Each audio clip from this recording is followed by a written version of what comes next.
दिवस केवळ प्रजासत्ताक दिनाचा उत्सव नाही आहे किंवा ध्वजारोहण केलं एवढा संपत नाही आहे. तर आज आपल्या लोकशाहीचा, आपल्या हक्काचा आणि आपल्या कर्तव्याचा गौरव करण्याचा एक दिवस आहे.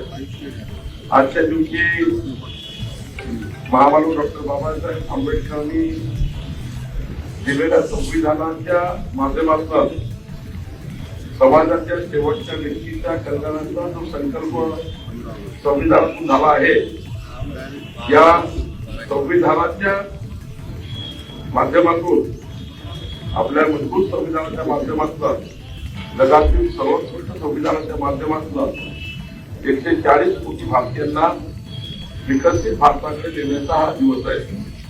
आणि म्हणून आज आपल्या सर्वांना संकल्पित होताना पुढच्या 26 जानेवारीपर्यंत आपलं आपलं कर्तव्य, माझ्यापासून आपण सर्वांनी जे कर्तव्य आपल्याला मिळालेलं आहे त्या कर्तव्यामध्ये कुठलाही कसूर न करता आपल्याला सर्वांना उत्तरदायी व्हायचं आहे. म्हणूनच आपण आज या ठिकाणी या कार्यक्रमाच्या माध्यमातून खऱ्या अर्थाने या ठिकाणी आपण सर्वांचा कर्तव्याचा आणि त्यांच्या गौरवाचाही दिन या ठिकाणी आपण साजरा करतो.